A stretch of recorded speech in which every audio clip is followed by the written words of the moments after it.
So we'd like to tell you a story, and this is a nonfiction story, but parts of it seem almost like a fictional story because God has been pulling things together in the ways that only He can. And it's part of a bigger story of what God's been doing in us and in New Hope for a long time, and even always been a part of what New Hope is. But it's definitely a new chapter to our story and something that God's doing in a new way right now. And so you may have already heard parts or much of this story, but if you hadn't, we wanted to have some way to kind of share the story with you and invite you to reach out to us to ask for more of the story, to have conversations about this, and really to ask for prayer. We don't know how this chapter of the story ends. We don't know where it goes. We just know what God's been leading us through. And so we thought we'd just take a minute or two and be as succinct as we can for a very long story. Usually when we tell the story, it takes an hour and a half. Yeah. So we're not going to do that to you, but we do want to tell this story. And the preface to the story is that over the last 5 years, God has been taking the heart that New Hope has always had, that we've always had, to help our neighbors. You know, our motto is people helping people to help people, but He's been challenging us to do that more and more outside the walls of our building. And so that's where things like Serve Home have come from, and that's where things like our missional communities have come from. And that's why at this current stage of New Hope, we don't have like programs that we run out of our facility or ministries in the formal way. We have people who go and minister in lots of different ways. It's been more mobilizing us. But one of the questions in that is, well, what about the building? What role does that play? If we're not using it as much, is it just a place for us to gather? Is there other locations that could enable us to be in the community more? And so we've had lots of thoughts about the building. And over those years, as God's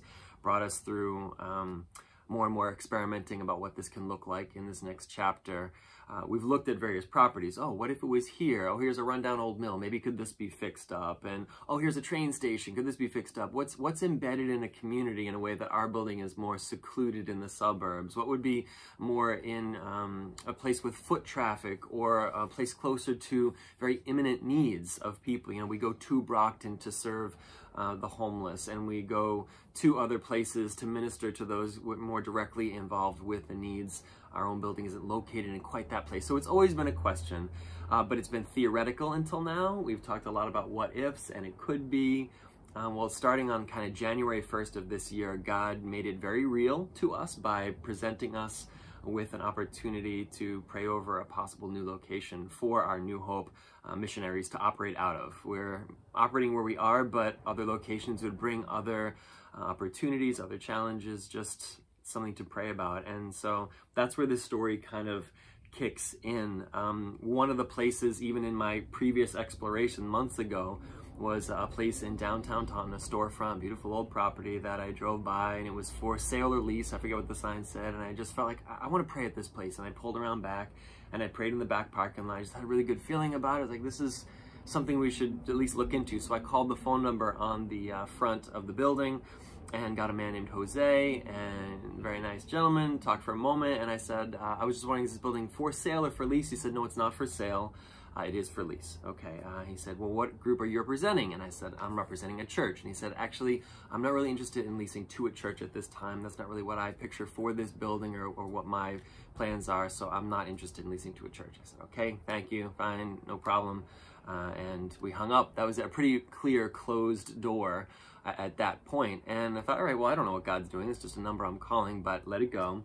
And thought I had told her about it, but hadn't. And so anyway, the story kind of comes together that fast forward now, 3 months after that, give or take, through a friend of a friend of a friend of a friend, we're now in that space talking with Jose. He's excited about the idea of a group running a place that's more of a community center, a place to meet the needs of the people versus just a house for Christians, the typical kind of traditional church building, which he had pictured, and which we're trying to do something different to meet different needs. And he's getting excited about it. And right on the spot, he's making us an offer that's for a very great rate, and comes with grant monies to help renovate, and him saying, I'd love to partner with you. Like, whoa, we walked away from that feeling like, what just happened to us? God has presented us with this opportunity. Like, is this for real? Should we pursue this?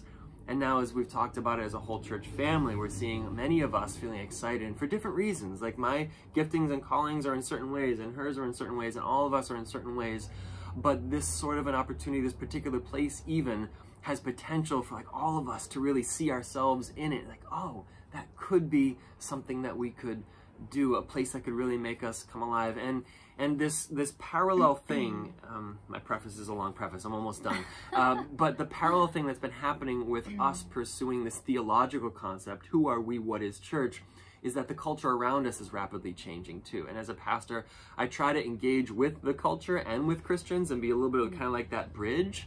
And I just find less and less opportunities to engage directly with culture outside of specifically Christian events, like Christian ministries, Christian programs, Christian whatever. And we have our neighbors here and the people in town that we talk to, but it's harder and harder to engage culture, and culture is moving further and further away from Christianity here in our part of North America, at least, that we're living in.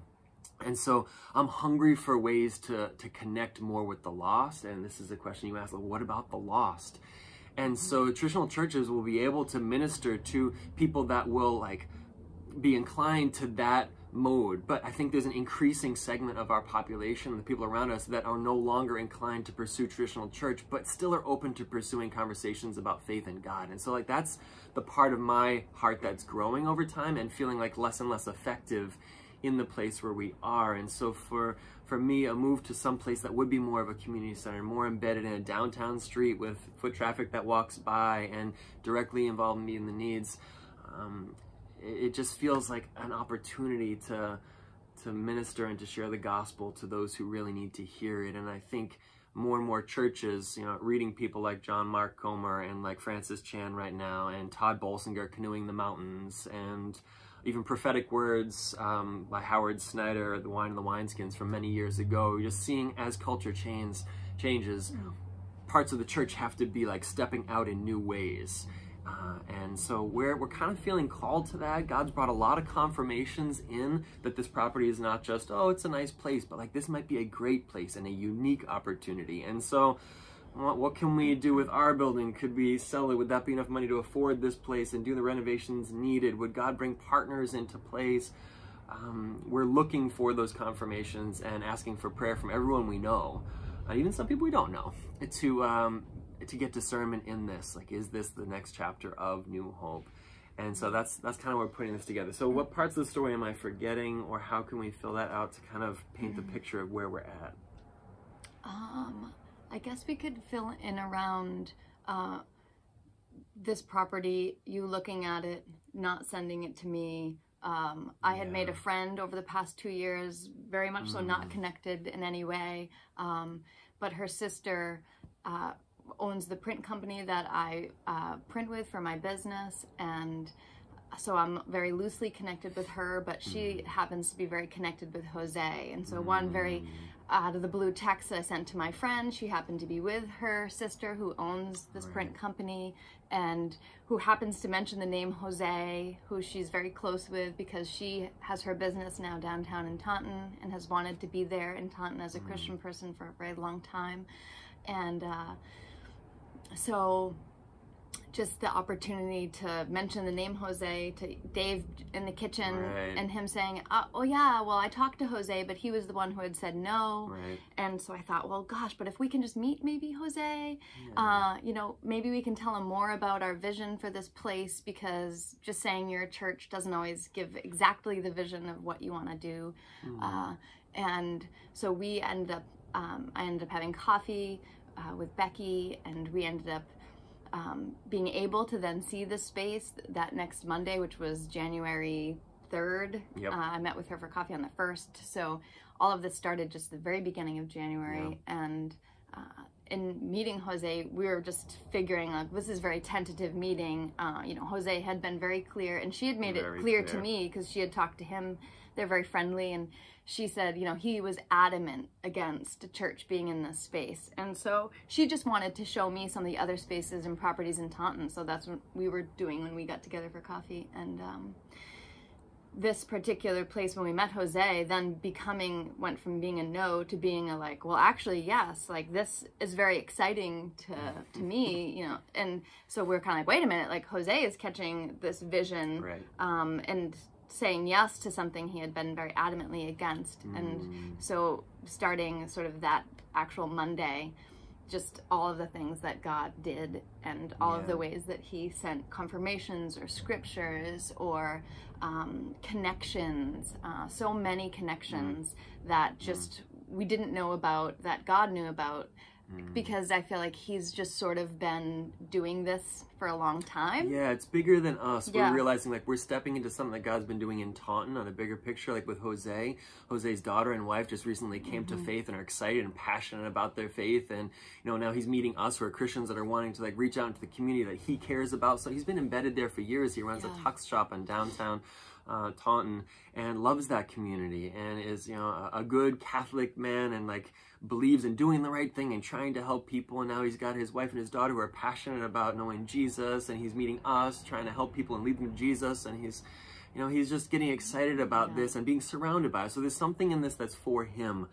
The sermon I preached on January 2nd was for the beginning of the new year. Like, let's be living on mission for the Lord. And this is what it can kind of look like. I laid out for our church kind of some steps we could take. And the big takeaway for me was we want to give God glory this year. We want God to get glory in big ways. And so that's going to take a lot of discernment on our part, because we can run around doing a lot of things, but if it's about us or our ideas, it's not ultimately going to result in his glory. It's got to be him. So I said, this year we're going to like try to talk a lot about discernment. And then like the very next day we get offered a property, and it's like the biggest discernment case study we've ever encountered as a church. Like maybe other than planting it 35 years ago. This is the 35th anniversary of New Hope 2 this month.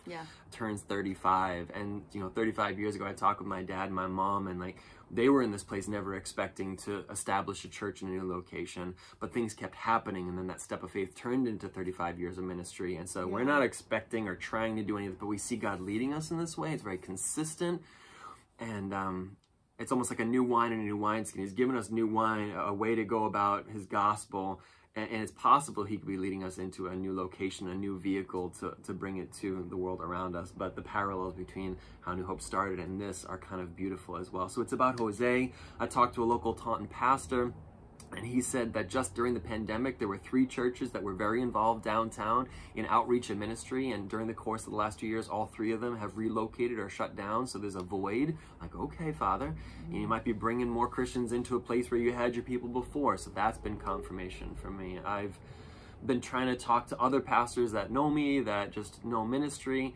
and listen to their wisdom. And hearing back after telling them the story, like, oh, this seems like a once-in-a-lifetime opportunity, and I have God confirm this for me. Back in December, Michelle and I had helped lead a joint service with one of the other churches in our building, and at the end, their pastor, Pastor Tamisha Quinney, said, I have a word from the Lord I'd like to read over you. Just gave it to me this morning, and she prayed over us, saying this last season has been so hard, but I see God turning you into a pivot to a new season where it'll be a season of new life and hope. And like looking back on that, like she said that in mid-December, and then on January 1st, all this kicked into motion.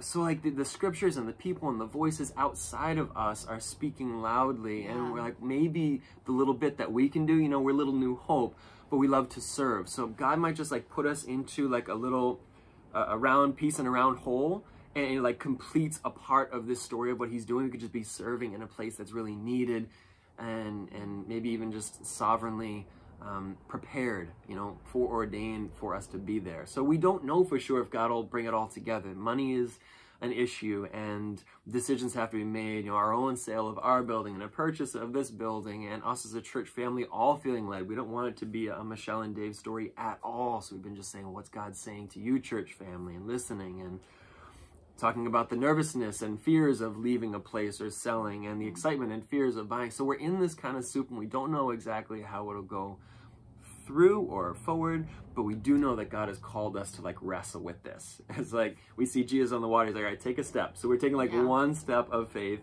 and then seeing where the next one goes. And so us sharing the story is an attempt to kind of include the wider community in what God is doing in our lives, to celebrate and be excited. It's been wonderful to dream. You know, the last 2 years for us, as I'm sure for you, been mostly just depressing and discouraging, you know, COVID and all that time, lockdowns and sickness and everything. So God calling us, thrusting us into a dreaming season has been unexpected, but really exciting as well. I'm going to encourage you to dream. You know, it feels like the more pastors I talk to, God's kind of awakening all of our spirits, giving us more and more freedom, and the world has shifted in these last 2 years. So who knows what it'll mean for you, adapting in new ways and using your space and your ministries and yourself. That's what we're feeling called to, and I think it's a broader church conversation as well. This is not just about us. It's just the way that we might be able to adapt and apply.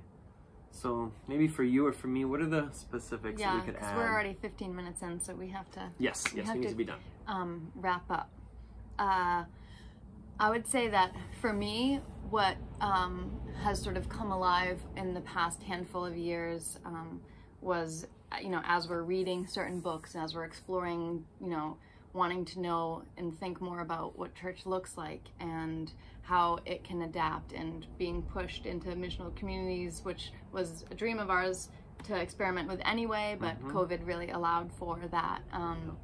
We had gone away to a conference that was in Tampa for the Underground Church, and so I'm not sure if any of you have read about their church, but they have like a very interesting sort of way of networking their churches, and so it's very different than ours, but we wanted to learn from them, and the way that they ran their conference was very much so creative and artistic, and it was in an old theater, and it was walking through art galleries just to get into the place. There were people painting. All of the workshops that we broke out into were things like salsa dancing and improv, and things that felt very much so like at home for me as a person. And felt like, oh, this makes so much sense. God is a creative person. He's creator. That makes a lot of sense that he would be very much so present and aligned with this expression of what church looks like and believers look like. But I hadn't maybe been exposed as much until that point, but something in me really just sparked, and I felt like I want to create a space that people feel warm and invited into, feel like welcome in, something that appeals to the creativity that we all have. And I had been to Minnesota to visit friends even more like 5 years ago, and their church actually met in a community center, which was more like a YMCA version of a community center. Which is not what we're picturing. Which is not what we're picturing at all, but I loved that they were in this space, and the people came in from outside, and there was a natural mingling of just the community and the church, because they were centralized in this building. And so I kept building on that idea in my head, thinking like, well, what if our church was in a building that functioned in these other ways? And a lot of what our church does now is similar to that, except for it is largely for Christians functioning as a community center. So it helps lots of Christians do lots of things, and I think that's a beautiful thing. I love that about our church. But I wondered like how it could expand, like what else it could do, how else it could function, so that the public would come. People who are non-believers, people who are just interested in what this community center could offer, whether it's classes, whether it's art classes, or whether it's because it has a cafe inside, or whether it has a youth center inside, or maybe someday it has after-school programs. So for me, I started dreaming into what I imagined I could do in that space, or what other Christians could do in that space. And it could just be a place that pulls the community and pulls people together again after being apart for so long. And I feel like there's just such a need for that and a hunger for that. I feel like people are floating. I feel like teenagers and young 20-somethings want to be a part of something and want to connect and gather. And so there's so many ideas around like what this community center could look like, feel like, but I want a space that feels welcoming and inviting to really anybody, whether they're believer or not. And that's sort of one thing that a church can't always do, is it might be super warm and inviting, and I believe our church is. However, the public wouldn't probably get to know that because they wouldn't walk inside. And so I want to create a place that anybody would feel like they could walk inside and interact and be loved by Christian people and be changed by Jesus in that space. So that's sort of my dream of it. And there's a lot more. I mean, even I'm thinking like the dreams of the space are so many we could never put them in video. What God has done through random emails, scriptures, there's so many we could never put them in this video. Like you said, it would really take an hour and a half or maybe 3 to do and say all of it, but just to give you some idea of what it would feel like. So for me then, and these are the last thoughts we'll give you just to kind of paint the picture and ask for prayer. For me, I love the idea of being able to be a pastor in a space where non-Christians are coming in. Like if it does look like sort of a coffee shop slash, you know, storefront slash gathering place slash meeting rooms slash youth, whatever, I picture myself being able to be there, just, you know, working on a sermon on a table in the corner, and as people come in, just starting up conversations. I don't get that opportunity in the location I'm at right now. You know, go and make disciples and then teach them to obey everything that I've commanded you. Well, my callings as pastor and teacher, like I do a lot of the teaching what God commanded you, but the primary calling is make disciples, and so I want to be engaging with others, and I feel like just being in that place, being who we are, would give that opportunity that excites me. And I think there's also many people who have been hurt by traditional church over the years, and that's as much our failing as it is their own, as it is just the world we live in. But I think of those kind of disillusioned Christians, I think, would there be a place that would be non-traditional that they might give another chance to, you know, like coming back into community with Christians? And what about the people that wouldn't want to walk into a church building? If this had a more general name, you know, if it was called like the Center or something like that, but it was where, you know, a place that hosted New Hope Christian Chapel, and a place that hosted Serve Home, and hosted a clothing closet, and hosted all sorts of community programs, then I would love to meet there. We need a place for our church to worship and gather every Sunday as well, but what if it was primarily this gathering place for the community that we also got to meet in? And every Sunday it's like, this is worship day. We just keep this place hopping with Christians all day long, but, you know, Monday through Saturday, we're just serving people in that place. That to me is exciting. That feels like the gospel. That feels like kingdom work. It feels timely for what our world needs right now. We're being so isolated. Creating a place for community feels like, this is good at this time. It feels like it'll reach the next generation who aren't necessarily identifying with the traditions of the former generation. And we're kind of a bridge generation ourselves. We don't see ourselves as the future generation. We've grown up in the traditional church and have a love for it based on our experience, but are looking at the generation that's following us, I mean, like, they don't have that same experience. They didn't grow up in it the way we did, and so it's more foreign to them. So how can we teach? How can we put new wine in a new wineskin? The grapes are still Jesus, right? God is still the wine, but it's a new vintage, and it requires a new way to deliver, and that's straight from Jesus. He calls us to that. And so this may be an awesome opportunity for that, but as a church, we're probably like the lowest in numbers that we've ever been, and the lowest in finances we've been in a while, and the smallest. But we don't want those sorts of things to be what stop us from saying, well, God's put something on our laps He wants us to consider. He's showing us opportunity, so we have to walk forward in this. We'll see where it goes, but if we could ask for your prayer for things like finances, for things like the support network of people in Taunton that we'll find ourselves now connecting with. I met with a pastor down there the other week, and he's like, so you want to merge our churches? I'm like, well, all right, slow down. Like, clearly you like this idea. I don't know if we want to merge churches. We have different visions for what that looks like, but clearly we have a brotherhood here that we could be partners with, and they'd be right around the corner from us. So the more things like that God brings, I feel like He's preparing soil, and He might be pushing us out of the boat, and we need the whole church, capital C, big church, to be in this with us, and to make sure that we're clearly hearing what God's saying at the same time. So thank you for giving us over 20 minutes of your time. This is actually the shortest this story has ever been, so kudos to us, and you're welcome. And may God bless you in 2022 with whatever He's calling you to do as well. Yes.